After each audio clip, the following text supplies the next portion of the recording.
सॼे मुल्क जियां सेवण में भी गैर मुल्किन अफ़गानिन खिलाफ़ पनाहगीरन खिलाफ़ ऑपरेशन ऐं कार्रवाई जो सिलसिलो जारी आहे। सेवण में भी SSP जाबशोरो जी हिदायतुनि ते सेवण तालके में गैर मुल्की अफ़गानिन खिलाफ़ कार्रवाई जो सिलसिलो जारी।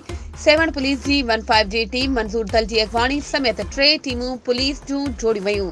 पठान काफ़ी अंदर शहर जे rest house, petrol pump, railway station पासे ऐं मासूम पाकशाही बाज़ार जे पोयां पुठण काफ़ी सेवण जे मुख़्तलिफ़ हंधनि ते सर्च ऑपरेशन कयो वियो। पुलिस शक जे बुनियाद ते शिनाख्ती कार्ड चेक कया।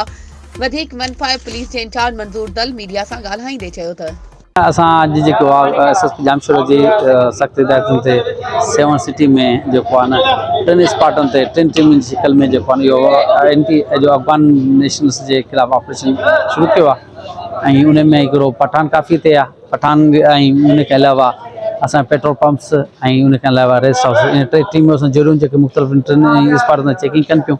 सुबुह खां हिन महिल ताईं असां जेको आहे पठान काफ़ी या पठान काफ़ी जा जेके ब्रांचिस आहिनि, मासूम पाक आहे या उनखे अलावा शाही बाज़ार बैक साइड ते इन जो जेको आहे पंहिंजो उते ऐं स्टेशन सां गॾो गॾु हिते असां चेकिंग कई आहे। हिन महिल ताईं असां तक़रीबन 8 खां 9 माण्हू तक़रीबन जेके शक जे हिसाब सां असां कस्टडी में वरिता आहिनि उन्हनि जो NIC वेरीफाई करायूं पिया।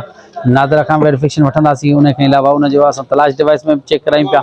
उनखे वेरीफाई जेकॾहिं इन्हनि में को जेन्युइन ग्राउंड ते अफ़गान नेशनल्स मिले थो त डेफिनेट उनखे कानूनी तौर ते डील कयो वेंदो ऐं जेको कानूनी असां वटि जेके प्रोसेस आहे उन्हनि मां गुज़ारे वेंदो। वधीक ख़बरुनि ऐं अपडेट्स जे लाइ असांजे चैनल खे सब्सक्राइब कयो ऐं हा, बेल आइकन खे प्रेस करणु न विसारिजो त जीअं असांजी हर नई अचण वारी वीडियो तव्हां ताईं पहुची सघे।